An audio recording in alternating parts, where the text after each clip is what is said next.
A very good morning to you. Ma'am, I am audible? Yes, yes.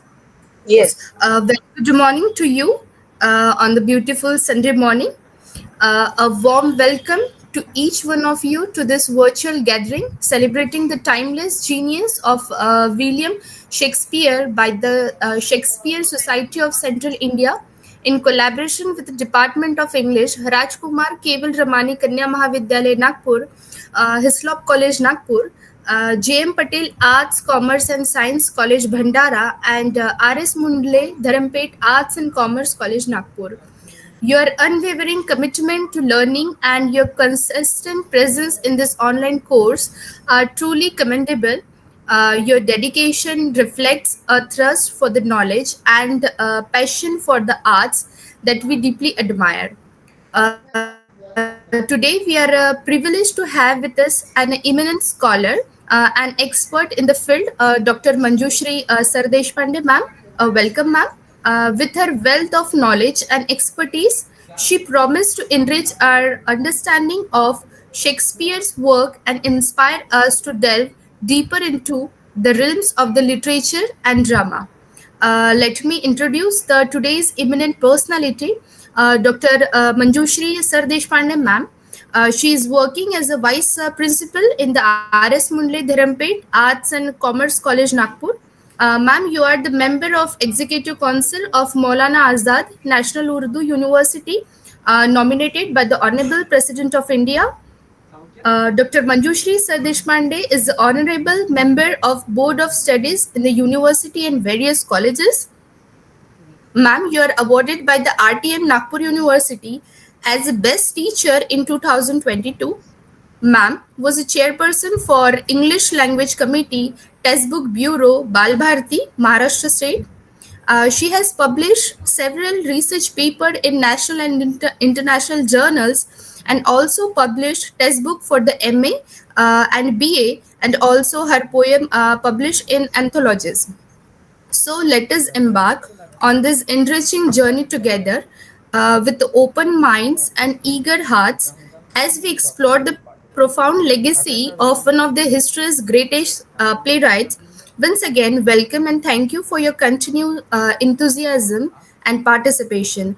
I kindly request to Dr. Manjushri Sardeshpande, ma'am, to throw the light on the today's topic. Ma'am, over to you. Ma'am, please. A very good morning to one and all. And thank you, Pragati, for that elaborate introduction.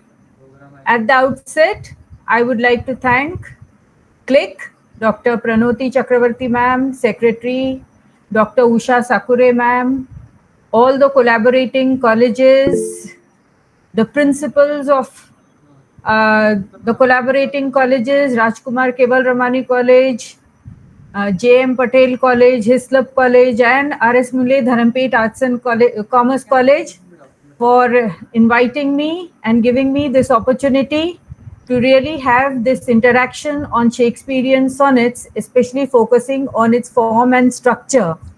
So let's have an interaction. It's an interesting topic, friends. And so it's a Sunday morning. And yes, when you talk of summer, it's always love. Yes. Not in India, because in India, summer is harsh. But yes, when you talk about UK, when you talk of the Western countries, and when you talk of English literature, then summer is said to be very, very pleasant.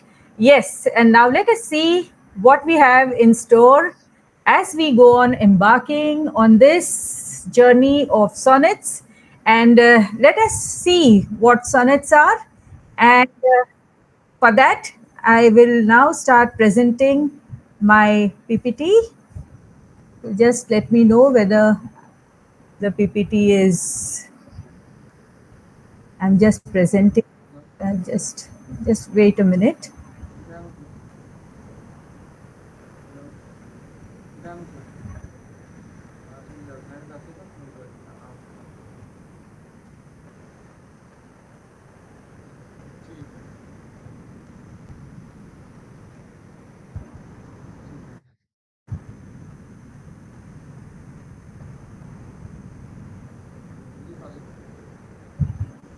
Is my PPT visible? Yes, ma'am, visible. Okay. Huh. So now, what are sonnets? As you know, there are some people who are well-versed, people who are teachers maybe, but there are students also. So let me start this topic right from explaining what sonnets are, and then we'll move on to Shakespearean sonnets, okay? So what is a sonnet? Now sonnet, basically it has an Italian origin, and sonnet comes from the word sonetto, which means a little sound or a song, Basically, these are love songs. It is a lyric. And so let us enjoy these love songs. Generally, sonnet is a 14 lines poem. Then ultimately, when it started, it was a 14 lines poem, but then there were some variations. But basically, when you talk of a sonnet, it is a 14 lines poem. Basically, and it has a single sentiment. Mostly, it is about love. So, and uh, what is the rhyme scheme? How is it arranged? So it is basically it is in iambic pentameter. Now what is an iamb? Iamb is the metrical foot, okay, and the sonnet is what you say composed in iambic pentameter. Now what is an iambic pentameter? So it is a 10 syllable pattern of stressed and unstressed syllables. I have given one example over there. So every song, like even in our Hindi, you can take Hindi songs, it has lay, it has teka, isn't it? So until and unless you have a rhythm, it goes haywire if you don't have rhythm in a song. So what is a stressed and unstressed syllable? You can see. I'll just read it for you so that you can understand where I'm giving the stressed. So let us see how this line can be read. So long as men can breathe or eyes can see. So wherever you could hear the clap, it was a stressed syllable, and wherever I put my hand out, it was an unstressed syllable. So even in music, it is like that. So it is a song, it is a lyric, and therefore the composition of a sonnet is like this. And you can see that there are 5 lines. So it is a penta. Pent means 5. So there are 10 syllables, 5 stressed, 5 unstressed. So this is in iambic pentameter. That's why it is called iambic pentameter. Okay. Mostly in all the sonnets, you will see there are 8 types of sonnets. We'll talk about the important ones here. And in the majority of the sonnets, you can see that there are 4 sections basically, and it follows a strict rhyme scheme. We'll talk about the rhyme schemes also. And there is a volta. Now you have to remember these words. Volta, what is a volta? It is a pause, or a volta is a change of emotion. It is a change of argument. It is, this is called volta. We'll talk about volta also when we see a sonnet, an example of a sonnet, you will come to know what a volta is. Okay. Then basically in a sonnet, you have an octave and a sestet. Now what is an octave? Octave is a stanza of 8 lines. Octave, okay, 8 lines. And a sestet, 6 lines. So 8, 9, 10, 11, 12, 13, 14. So 8 and 6, 14 lines. So octave and a sestet. Now what are the different types of sonnets we are going to discuss? We are just going to brush forward so that we can give more attention to Shakespearean sonnets. So we have Petrarchan sonnets, we have Shakespearean sonnets. These are the basic models, okay? The Petrarchan sonnet was the first sonnet, then came the Shakespearean, then the Spenserian sonnet, then we have the Miltonic sonnets, then we have terza rima sonnets, and then we have the curtal sonnet. and we have also the modern sonnets. You must have heard now Petrarchan sonnet. Of course, we'll talk about the Petrarchan sonnet because Petrarch invented this, and these are the types of sonnets we are going to talk about. Petrarchan, and you will see that how they what type of rhyme schemes they follow. Okay, so in Petrarchan now, in your earlier classes, you must have you must have been taught about the rhyme scheme also. So here Petrarchan sonnet, it follows this rhyme scheme: A B B A, A B B A, C D E, C D E, or the sestate can also be in the form of C D C, D C D. It can be in this form also. Then again, Shakespearean sonnet. When you talk of Shakespearean sonnet, the rhyme scheme in Shakespearean sonnet is A B A B, C D C D, E F E F, and there is a couplet G G. We'll see what this is when we take an example. Okay, I'll tell you the rhyme scheme also. But can you see the difference, children? See, A B B A, A B B A, or I should say participants. Maybe there are some teachers also, there are some scholars also. So excuse me for calling everybody children, but I am into the habit of calling my students children. Okay, so Petrarchan sonnet, you can see A, B, B, and again in the next stanza, you can see A, B, B, A. So, you know, the A, B, B, A. So, you know, the ideas, they flow from one stanza to the other, and therefore, when the same idea flows, you see that the rhyme scheme also, it goes over to the next stanza, A, B, B, A, B, B, and then again, then after the 8 lines, there is a change, and therefore C, D, E, C, D, E. Okay, so A, B, B, A, B, B, A, this is connected, therefore it's an octave, and then there is a change in thought, there is a change in argument, and therefore C, D, E, C, D, E. But in Shakespearean sonnet, you see that the topic is dealt with from different angles. Maybe the topic is the same. Maybe it is love, it is unrequited love, it is mortality, it is time. It can be any theme, but it is dealt with by giving different examples. And therefore, in the first stanza, it is A, B, A, B.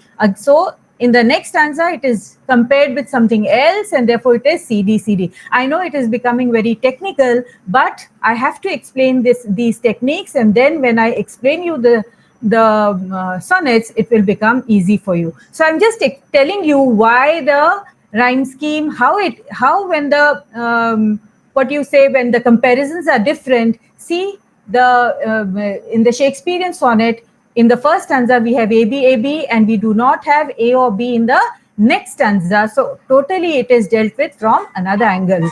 Okay. So E, F, E, F, and G, G. And G, G, that is a couplet, which is a very important thing in a sonnet, because it either summarizes, there is a conclusion of whatever has gone before. You just conclude it in the last 2 lines, or maybe it is the punch, or it is, it is a culmination of what has gone before, it is summarizing, or there is a change in thought. So, the couplet is very important. Then we have Spenserian's, Edmund Spenser also, with his sonnet sequence, and you know that his Amoreti is very famous. 89 sonnets, Spenser's 89 sonnets are very famous, and they also follow this particular rhyme scheme: A, B, A, B, B, C, B, C, C, D, C, D, and again there is a couplet E, E. Again, you will find here that the idea, or maybe the emotion, flows over from one to the other. So again, there is B, C. The B is there in the second stanza also. Again, B, C, B, C, and that C is carried over to the third stanza also. So this is the uniqueness of every sonnet, or every type of sonnet, I should say. Then Miltonic sonnets are a little different, because, in Petrarchan sonnets, you will see that the themes, basically, they focus on love. You talk of love in an exalted manner, so maybe praising your beloved. So that is there in the Petrarchan sonnet, that is there in the Spenserian sonnet. But when you talk of Miltonic sonnets, In the Miltonic sonnets, the theme is different. It focuses on faith because Milton was very, very religious and he wrote on religious matters. So faith, political issues, social matters, these were the topics on which he wrote sonnets. And his sonnets followed the Petrarchan pattern, and that was ABBA, ABBA, CD, CDE, CDE. So you can see that Miltonic sonnets, they followed this Petrarchan way, but the theme is different here. Now in Terza Rima, see Terza Rima, the name itself tells you that it has three lines are there in a stanza. 3 lines. It is a 3-line stanza. You must have seen Ode to the West Wind. Yes. So Shelley's Ode to the West Wind, it is, a classic example of terza rima, ABBA, then again BCB, again the C is carried over CDC, DCD, and the final couplet. The final couplet, the punch line is there. So the final couplet is there. And in the Ode to the West Wind, you will see that how he talks about, in the terza rima means, again, in the Ode to the West Wind, maybe there is the first stanza, it itself is a sonnet which is of 16 lines. Again, the second stanza, again, it is of 16 lines. So all the stanzas are of 16 lines, and therefore they form sonnets in themselves. Okay, the first big stanza, it is a sonnet. Okay, and if you say that if we compare Ode to the West Wind, in the Ode to the West Wind is very fierce, and it is you can see the effect of the west wind on the leaves, on the trees, and how the trees fall down. So you can see the effect, how it is, how the leaves are fleeing, like as if the ghost is being shooed away by the enchanter. Okay, and the leaves are going away in multitudes. Okay, so the leaves are being taken away, and on one side the leaves are being taken away, and on the other side, in autumn, what happens is, it is coming. It tells you that yes, winter is coming, and because of the wind, the seeds are also buried and inside the soil, and they are preserved there throughout the winter. And again, when spring comes, maybe the seeds will germinate and there will be a new coming up. Okay, so and in the last 2 lines, it is said that this west wind is a destroyer as well as a preserver. That is the punchline. Those 2 lines are the important ones when we say that yes, terza rima also has 2 AA or 2 rhyming couplets at the end, and that is the punchline, because in the we see that the west wind is compared to a destroyer. It is taking away the leaves. Again, it is a preserver also, and after the explanation in the last 2 lines, it is said that the west wind is a destroyer as well as a preserver. So it's a classic example of terza rima. Then we have curtal sonnets also. All Hopkins, majority of the John Hopkins has written so many curtal sonnets. And curtal sonnets, why curtal? The name itself tells you that it is curtled. It is short. It is not of 16 lines. It's not of 14 lines, but it is of 11 lines.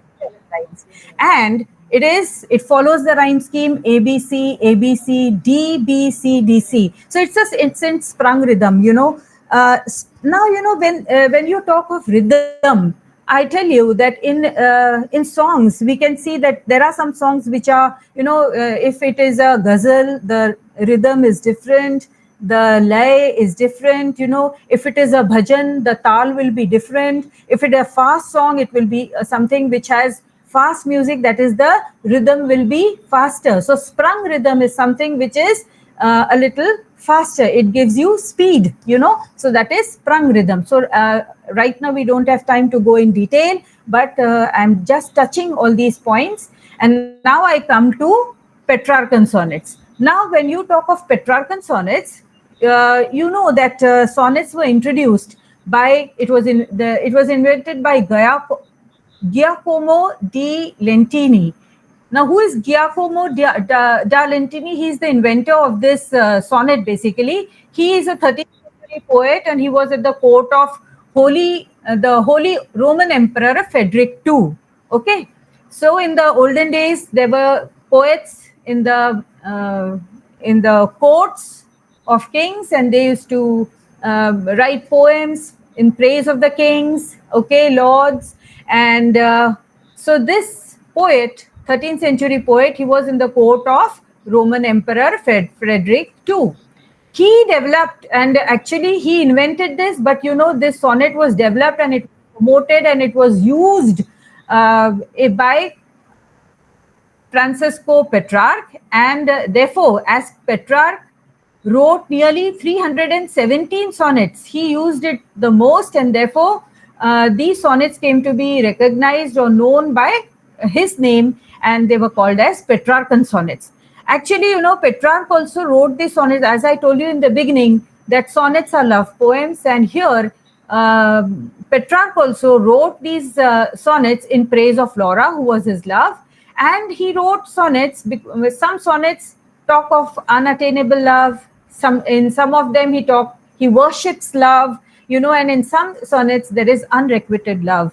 So mostly ghazals are like that, unrequited love, or maybe. So these are basically lyrics because they are short, small poems, and they carry a single sentiment, and mostly it is love. Now, here Petrarchan sonnet, I told you that the structure is an octave followed by a sestate. Octave, 8 lines. First there are 8 lines, then the mood changes or the argument changes, and then there is a sestate which is followed by 6 lines. Okay, so either it is a question in the 6 lines and then there is an answer, or maybe there is some problem which is there in the octave and then there is a resolution in the second part, that is in the sestate.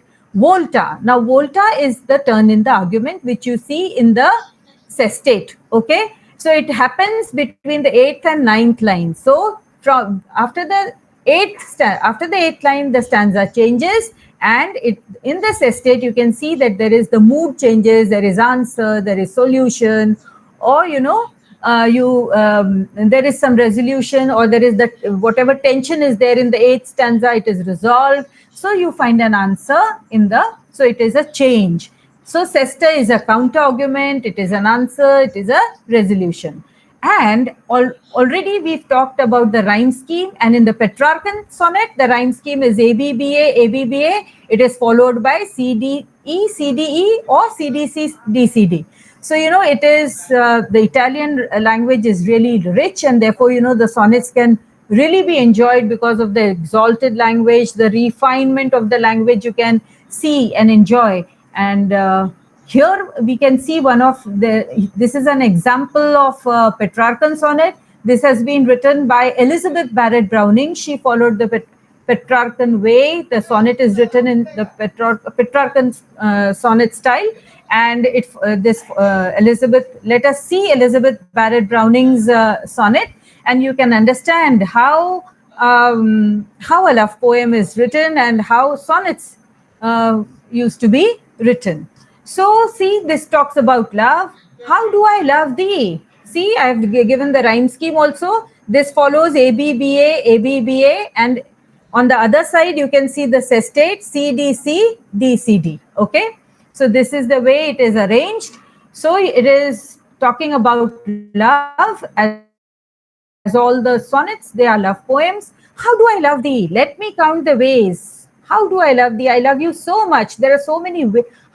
Let me count the ways. There are so many ways I love you. Okay. I love you to the depth. I love thee to the depth and breadth and height my soul can reach. So length, breadth, height, my soul can reach, the extent to which my soul can go when feeling out of sight for the ends of being and ideal grace. For the ends of being and ideal grace, for the ends of being. What is the ends of being? Till eternity, till feeling out of sight, till eternity, till time can go, till a soul can reach, till ideal grace. Now, what is ideal grace? When you meet God, that is grace. That is the gift which God can give to you. You meet God. Okay. So I love thee. Love thee to that extent. It is not only about this world, but it is not about only physical, but it is something which is beyond physical. I love thee to the level of everydays. So in the octave, you talk of physical love. explain it in the things which are, what you say, which can be touched, tangible. So he says, I love thee to the level of every day's most quiet needs. So every day there are some of your needs. So the needs are so important, right from the by sun and candlelight, from morning to night. So whatever your needs are, the I love you to the needs. I love you to the most quiet needs. So whatever needs are of a person, so as we all have all our dire needs, so he says, I love you to all the needs. Then I love thee freely as men strive for right. So these are the ways he is expressing his love. I love thee freely as men strive for right. You know, men, how they are possessive about their rights, how they what you say, they exercise, they have their choice. So I also love thee to the extent how men enjoy their rights. So I love thee purely as they turn from praise. I love thee, and my love is so pure. I love you so much as they turn from praise. Means what? When men achieve or they have some accomplishments, there are people who do not want to brag their achievements. Okay, they turn from their praise. They do not want to brag about their achievements. So they know that yes, they have achieved all those things. So the love is so pure when you don't brag about your achievements. Why? Because inside you know that you have that fulfillment, so you don't need to brag about your achievements. So that love, that achievement is pure, and therefore the love is compared to that kind of achievement which is pure, where you do not need to brag about your achievement. So he says, I love you so much. So these are the ways by which the speaker is expressing his love. And then now we come to this estate. I love thee with the passion put to use in my old griefs. You are very passionate about your old griefs. There are certain old griefs, there are sufferings, and you are passionate. You cannot forget them. So I love you so much. You see the you how you are attached to your sufferings also. Why? Because you cannot, so there is a change in the way the love is expressed here. So there is a change. I told you that there is a volta, there is a change in the way the love is being expressed. So he says, I love you as I love my old griefs, as I love my childhood's face. Earlier the speaker used to be a devout Christian and love his or her faith, whoever the speaker is. And in my old griefs and with my childhood's faith. So I love you with my childhood's faith. The children are also very, they are very religious, and they very faithful, very devoutly attached to they are faithful to their parents, they are faithful to the religion. So that childhood faith is very, very innocence, very pure. So the speaker is comparing the love to the childhood's faith. I love thee with a love I seem to lose with my lost saints. So maybe the childhood's faith is no more there, it is lost. And but the love with which I love thee, the speaker says, I love you with a love I seem to lose with my lost saints. I feel very sorry that I lost my faith in the saints, which the faith I used to have in my childhood days. But that love which I had in my childhood days, I love you with that amount of love I have for you. I love thee with the breath, smiles, tears of all my life. See, so beautiful. I love thee with the breath. With each breath, your breath is so what you say, precious, because you cannot live if you do not breathe. So I love you with each breath. What does the speaker say? I love you with the breath, smiles, tears of all my lives. All your smiles, all your happy days, all your tears, all your sorrows, or you are so, all your smiles you're so precious. They are your personal things, and your tears are also, your sorrows are also so personal. But all these are so personal. You are also so personal. You are also so precious for me as all these emotions are. And so the last two lines, as I told you, very important. If God choose, and if God choose, I shall but love thee better after death. I have loved you all through my life. But if we meet in heaven, if God chooses, to put us together in heaven, I will love you better after death. So that is the punch, that is the crux of the whole poem. Okay, so such a beautiful poem. I hope you have enjoyed, and this is exaltation of your emotion of love for your beloved. And this is a beautiful sonnet, and it expresses, as we talked about sonnet as love poems, it talks about love, it talks about exaltation, and it is a beautiful example of a sonnet. Now we come to the Shakespearean sonnet. I've talked about all types of sonnets. Now we come to the Shakespearean sonnet. Okay. Now, when we talk about Shakespearean sonnet, now what is a Shakespearean sonnet? First of all, Sir Thomas Wyatt, he introduced the Petrarchan sonnet to England in the early 16th century. So it was Sir Thomas who introduced the Petrarchan sonnet to England. And it is also called as English sonnet, okay? Henry Howard, first it was introduced by Sir Thomas Wyatt. Then Henry Howard, the Earl of Surrey, he modified the Petrarchan sonnet, because you can see that there is a little change in the Shakespearean sonnet. You don't have a couplet in the Petrarchan sonnet, but in the Shakespearean sonnet, you have the couplet. It is separated from the, the last two lines are, what you say, very very important also, and they are highlights of the poem, you can say. So this was a little modification in the Petrarchan sonnet, and it established Henry Howard, he established this structure, which is now called as Shakespearean sonnet or English sonnet. Now, how is the structure of the Shakespearean sonnet? It has 3 quatrains. One quatrain is of 4 lines. So 3 quatrains. So we have 4 lines, 3 stanzas. So these are 12 lines and followed by a rhyming couplet. This important rhyming couplet, these are the 2 lines which follow the 3 quatrains. So how is the structure? It is little different from the Petrarchan sonnets. Then we have 3 quatrains and it is followed by a rhyming couplet. Now, in this couplet, as I told you, in the rhyming couplet, you have the conclusion of the 3 stanzas, or you have the amplification, whatever idea you have expressed, there is an amplification of that idea, or there is refutation of the 3 stanzas. Whatever you have talked about in the 3 stanzas, you refute, you go totally against, you come out with a totally different argument in the, or you talk about a change in the tone in the last 2 lines in the couplet. So it creating an epiphanic quality to the end. Now, what is an epiphanic quality? Epiphanic means it suddenly gives you an insight into something. Suddenly you realize, it dawns upon you that, oh, it is like that. So this is an epiphanic quality to the end. Now, the themes which we talk about in Shakespearean sonnet is, as usual, love. You know, sonnets are all about love, but here you will find a different kind of love we'll talk about in detail. Then Shakespearean sonnet talks about time, mortality, then infidelity, jealousy, beauty. All these are the themes of Shakespearean sonnet. Okay, and volta, this is an important thing which happens in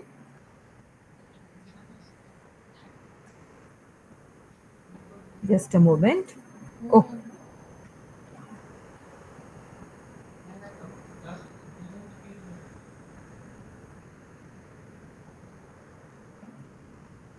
Yeah, so volta, this happens between the 12th and 13th line in the Shakespearean sonnet, and the rhyme scheme is, as I told you, AB, AB, CD, CD, EF, EF, and GG. So all the stanzas are different, and ultimately there is a culmination in the couplet. Okay, so let me put it on slideshow. Something has gone wrong.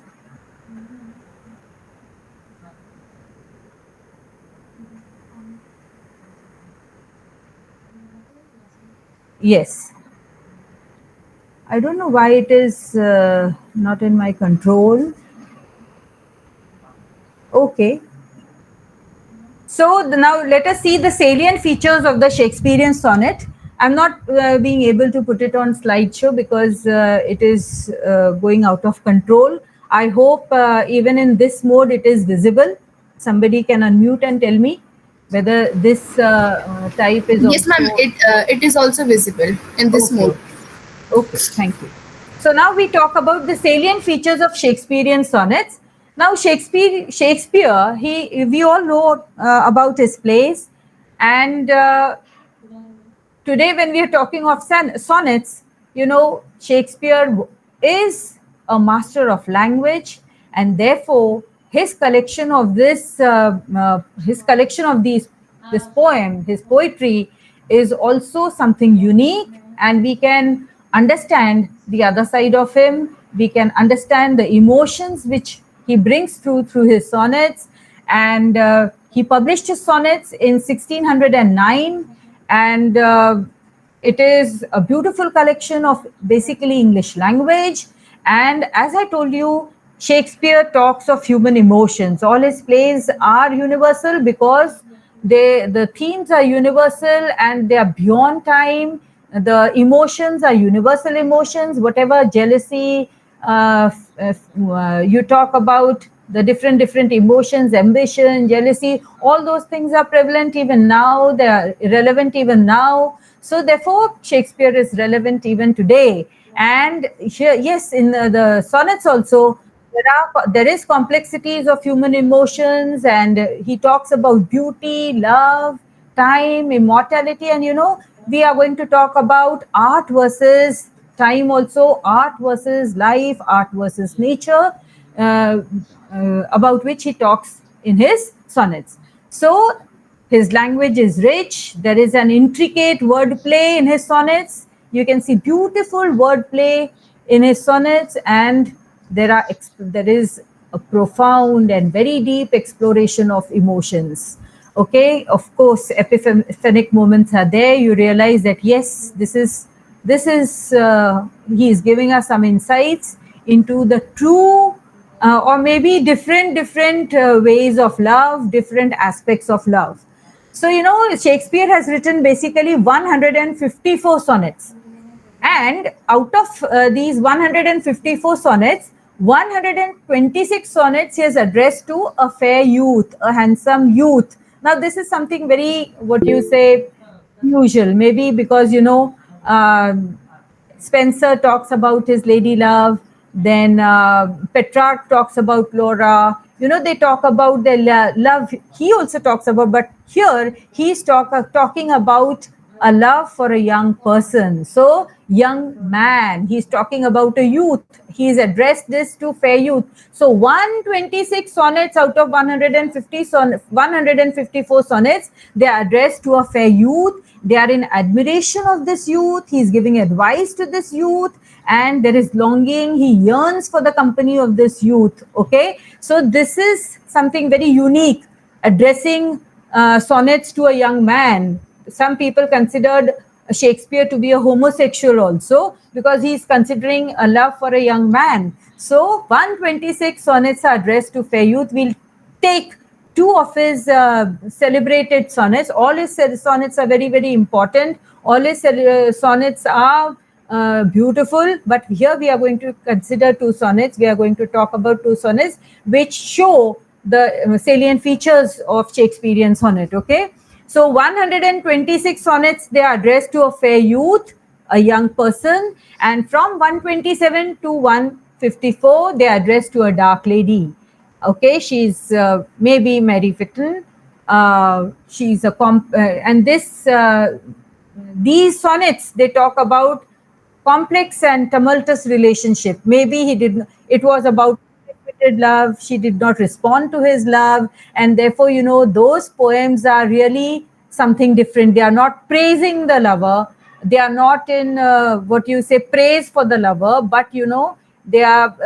You come to know that it is unrequited love, or maybe the lady has not responded to his love. So you come to know about these types of sonnets from 127 to 154. Now we move on to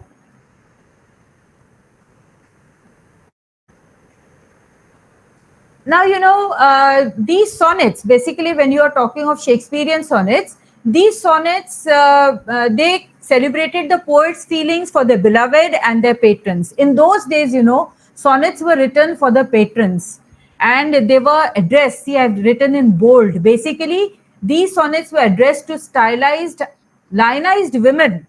Now, who are these lionized women? These women are celebrities, okay? Celebrities for whom people used to write poems. They were dedicated to wealthy noblemen. As I told you, they were also written for kings and emperors, in their praise. Here also, some of the sonnets were dedicated to wealthy noblemen, and these people supported the poets with money and other gifts. So, and usually in return for lofty praise in print, everybody wants to see themselves praised, and they used to hire such poets. And the poets, they were basically patrons, all these noblemen, all these wealthy ladies, and they used to really support these poets with gifts and money, and they used to write sonnets in their praise. So Shakespeare also, he dedicated his sonnets to Mr. W.H.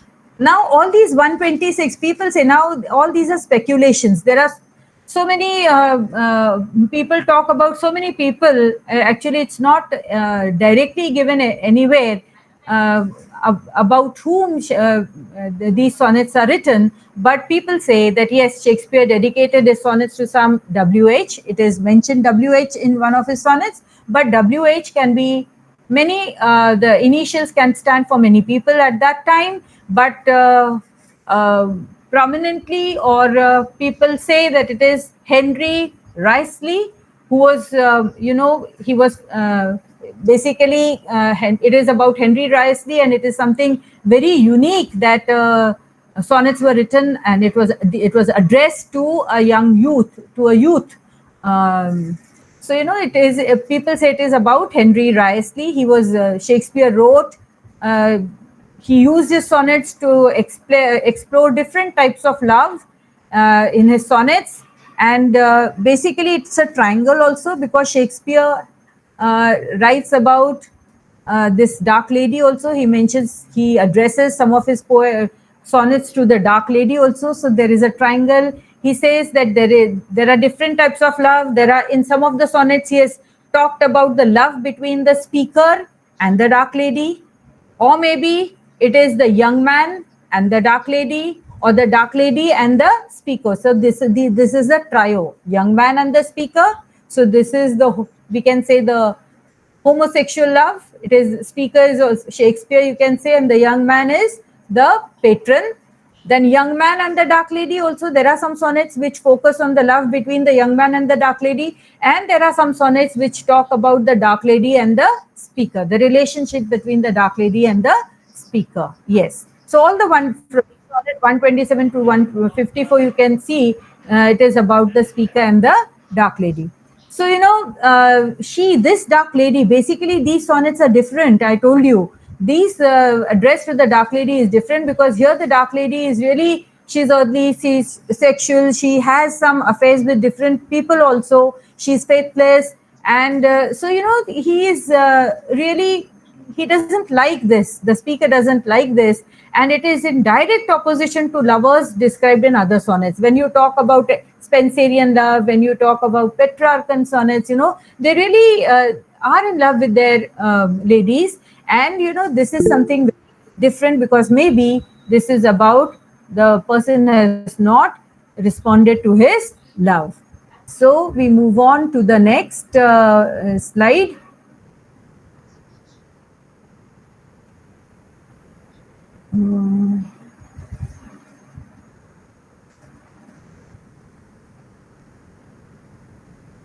Just a moment. Yes.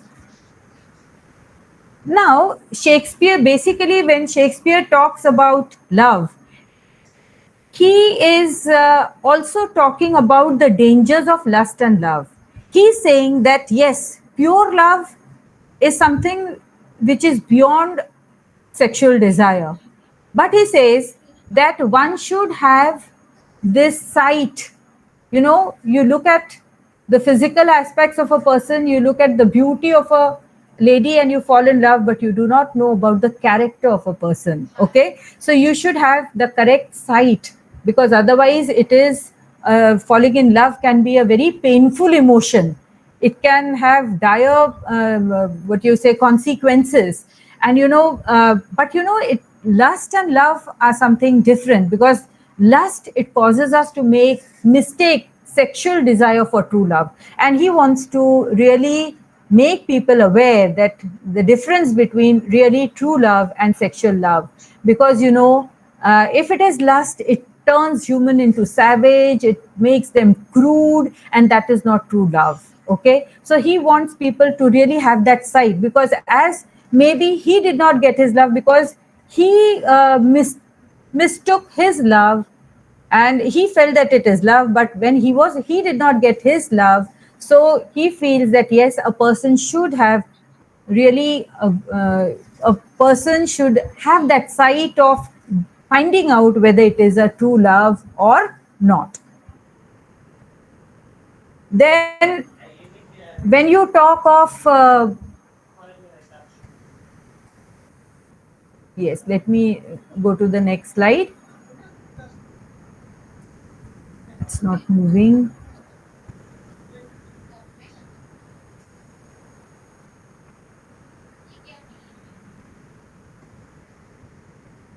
Now we talk about real beauty versus cliched beauty. Now when we take some example of Shakespearean sonnet, we will see what is a real beauty and what is a cliched beauty. Now real beauty means when you apply makeup, when you make yourself artificially beautiful, that is not your real beauty.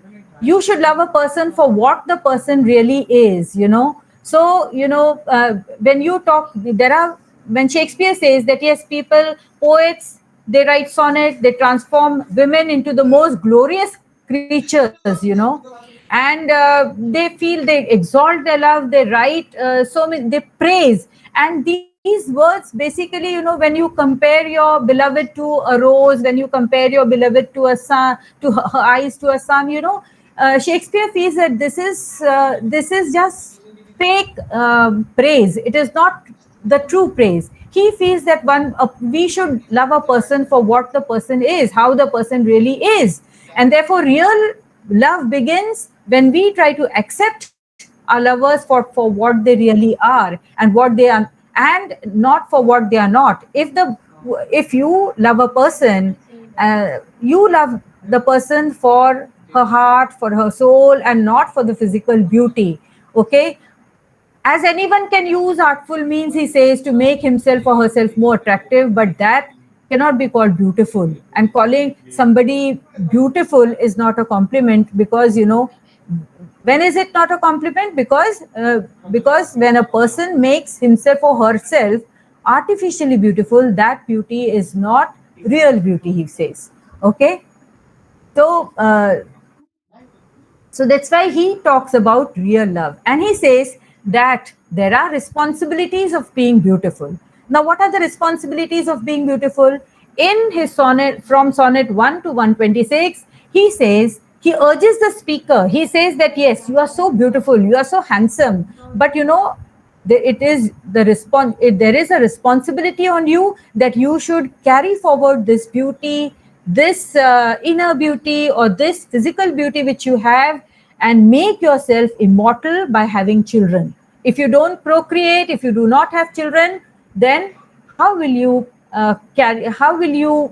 make human beings or this beautiful soul immortal? So it is the duty, it is the responsibility of you, it is your responsibility to procreate and not indulge into immoral acts. You are beautiful, so you have this responsibility not to indulge into immoral acts, but to really love somebody from your heart and procreate, so that you carry forward this beauty in the coming generations also. Okay, so that is the responsibility of being beautiful. This is such an important thing. This is what he is talking about in the initial sonnets till 126.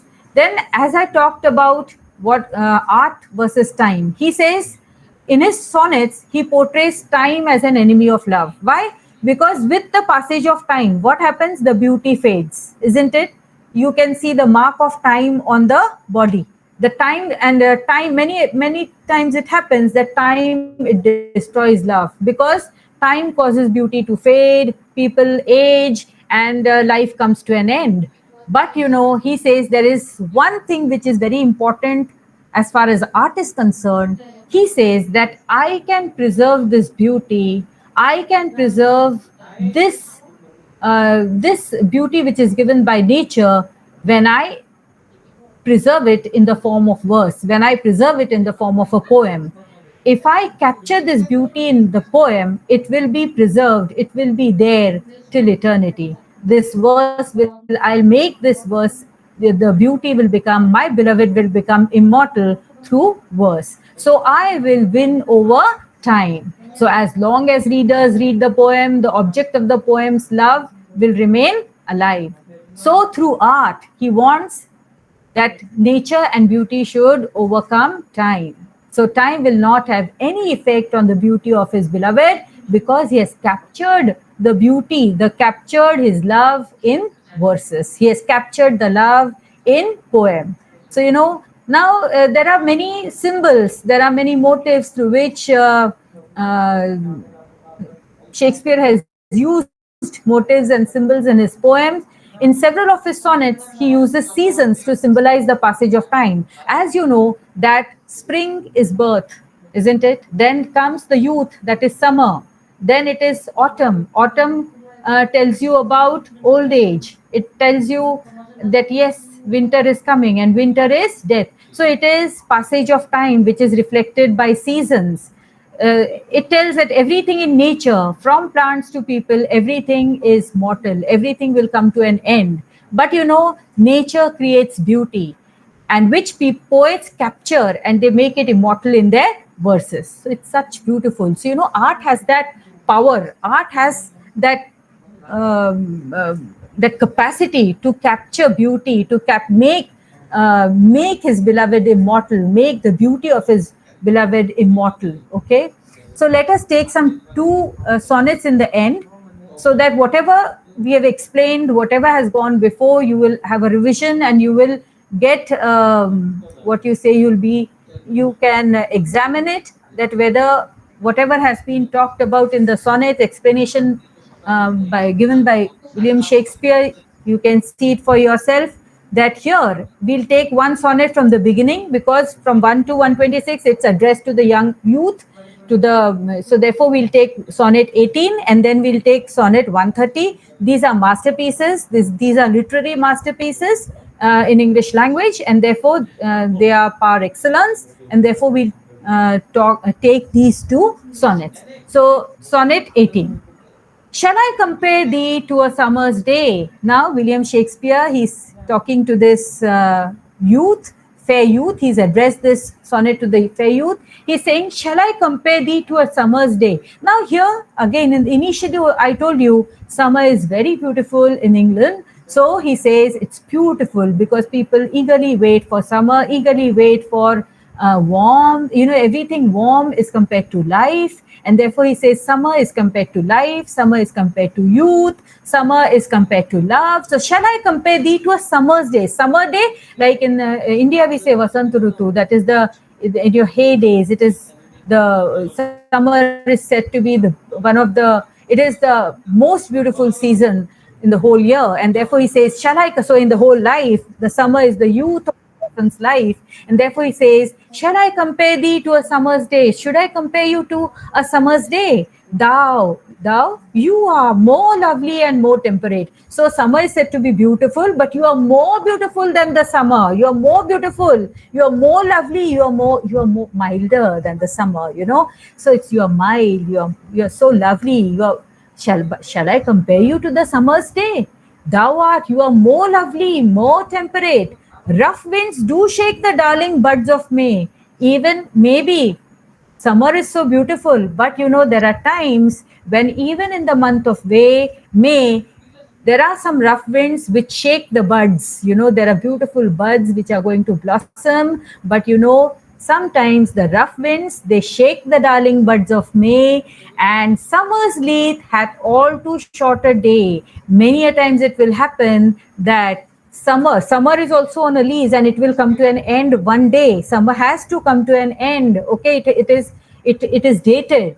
Okay, sometime too hot the eye of heaven shines. Sometimes in summer, what happens? The sun is too hot. You love summer. You want the warmth. Okay, but sometimes the sun is too hot, and often is his gold complexion dim. Though the gold complexion, when the person is young, his complexion is golden. Okay, but even the golden complexion sometimes is covered by clouds. The hotness of the sun, it is reduced, it becomes dim because of the clouds. There are times in everybody's life when there are clouds in his or her own in life, and every fair from fair sometimes declines. So the fairness, the what you say, the glow sometimes declines. It happens in everybody's life by chance or nature's changing course untrimmed.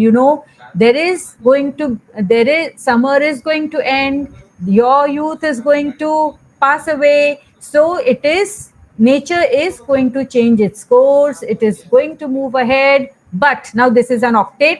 Okay, these are the 8 lines. But now there is a change. See, change in the mood, as we talked about the sonnet. But tells you that now, yes, see, he says, he has compared the beautiful youth to summer. But he says, see, the summer will come to an end. The nature will change its course. Sometimes your youth, someday you will age, but the eternal summer shall not fade. But the eternal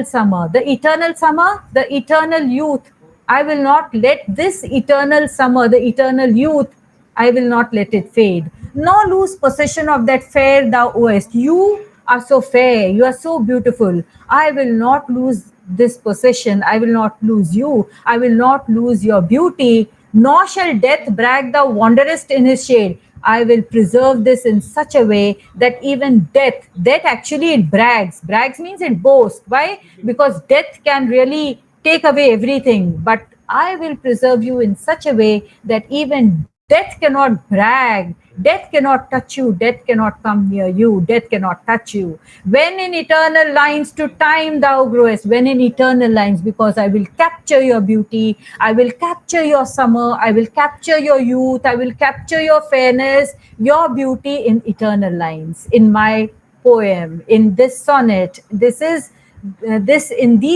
I have made you eternal by preserving you in these lines. And therefore, see, now the couplet comes, which is the culmination. It is the amplification of the love, which is there in these 2 lines. So long as men can breathe or eyes can see, so long men can breathe. So till the human race is alive, till people can see, till people can breathe, so long lives this, till that time, till men are alive on this earth, till men are walking on this earth, this poem will remain alive and thus give life to you. And therefore you will remain alive, you will remain eternal, I will preserve you forever in my words. So such a beautiful compliment he has given this. He has expressed his love for this youth in this sonnet 18. So it is expression of love and a beautiful sonnet. And now we talk about the love to his mistress, to his. This is a sonnet which is addressed to the dark lady. And see, you can see it is an inverted love poem. Okay, it's not the usual love poem. It is in an inverted form. And you will see what when he says that I want people to love their lovers as they are, not for their external beauty, not for the artificial beauty, but for the person, but for the soul, but for the human being they are. So my mistress's eyes are nothing like the sun. my mistress's eyes are nothing like the sun. He's saying, no, my mistress, my lover's eyes, they are not like, I'm not comparing her eyes to sun, as usually the other sonneteers have done. But no, I will not say my mistress's eyes are nothing like the sun. Coral is far more red than her lips is red. So see, people say that yes, my beloved's lips are as, they are like corals. They will compare the lips to the corals. But he says, no, no, no. Coral is far more red. It is far more red than her lips. Means her lips are not red like coral, or her eyes are not like the sun. If snow be white, why then her breasts are done? People compare the lover's breast to the, or the beloved's breast to snow. But here Shakespeare says, why should I compare her breast? Because her breasts are not as white as snow. If hairs be wires, black wires grow on her head. So this is so funny. He says, if hairs be wires, see, he is comparing this dark lady's hair to black wires. He says the hair is like by black wires. So if hairs be wires, black wires grow on her head. I have seen roses damasked, red and white. He says, I have seen roses. They are of variegated colors, red and white, but no such roses see I in her cheeks. But I will not say that my beloved's cheeks are as red as the roses. I will not compare her cheeks to roses. And in some perfumes is there more delight. And in some perfumes, he says, yes, in some perfumes there is more delight than in the breath that from my mistress's reeks. He says, maybe my mistress doesn't smell so good. There is unpleasant smell. Reek is unpleasant smell.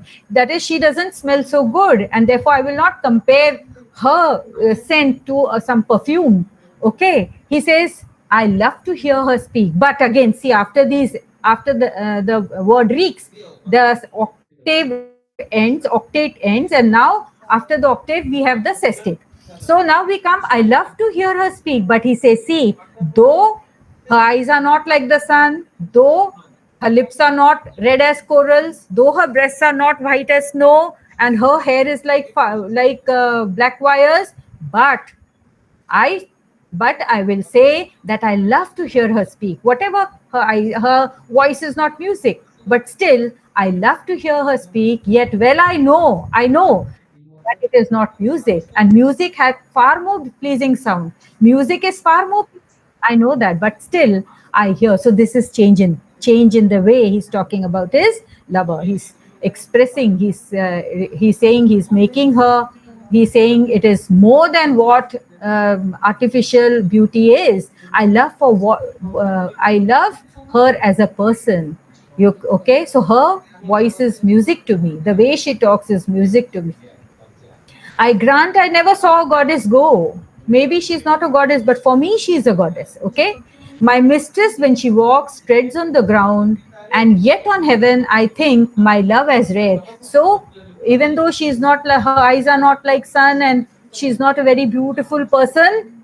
Yes, because we have already talked about her as a dark lady. She's been referred to as a dark lady. So, Shakespeare says, yes, she's not beautiful. She's not physically beautiful, but I like her. And therefore my love is rare. I think my love is rare. As any she belied, I will not lie, and I will not falsely compare her to anything. Because why should I compare? I like her for what type of a person she is. And though maybe she has not responded, but his love is genuine, and therefore this is coming out from his heart. So we have now seen two beautiful sonnets, and here we come to an end of the form, structure, and we have seen the sonnets also. And if somebody has questions, you can talk. Otherwise, we'll stop here. Anybody? If you have some questions, you can ask me.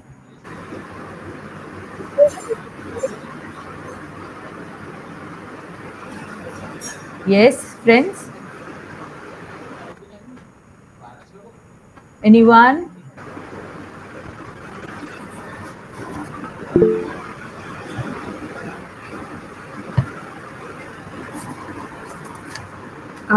Thank you so much, ma'am, for the insightful and enlightening presentation on the Shakespearean sonnet.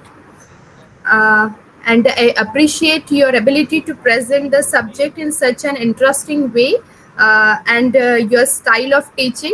In fact, it was a very highlight of the morning with the sonnets. As the ma'am said, that if anyone have a question, so please you can ask. We have a question answer session. If any participant have any questions, so please ask.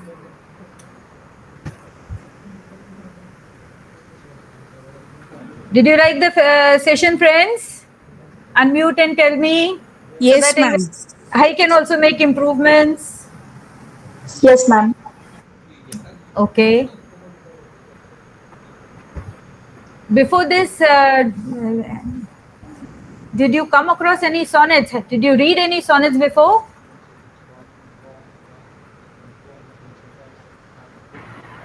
Yes, ma'am. Okay.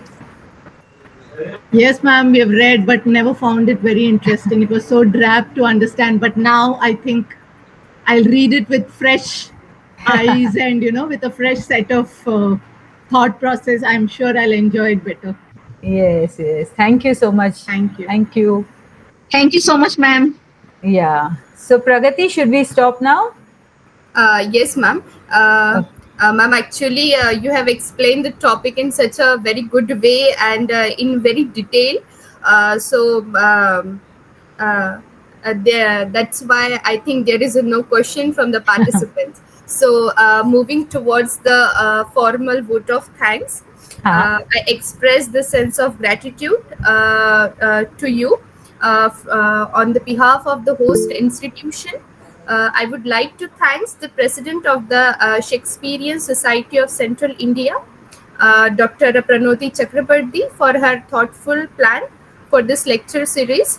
I would also like to thank the secretary, Dr. Usha Sakure, her dedication and the tireless work.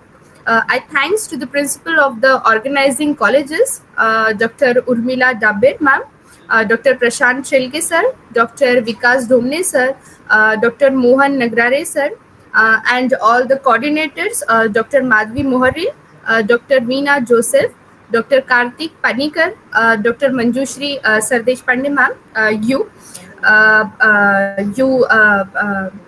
you emphasis on the aspects of the love, real beauty, and the time and the human emotions, and importantly, the relevance of the Shakespearean sonnet in the today's period and the day-to-day life. I again thank you, ma'am. Thank you so much.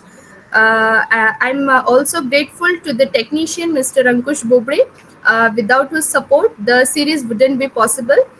Thanks to all the participants and each and every person for making this lecture series successful. Thank you so much. And we'll meet again tomorrow. Thank you. Thank you so much. Thank you.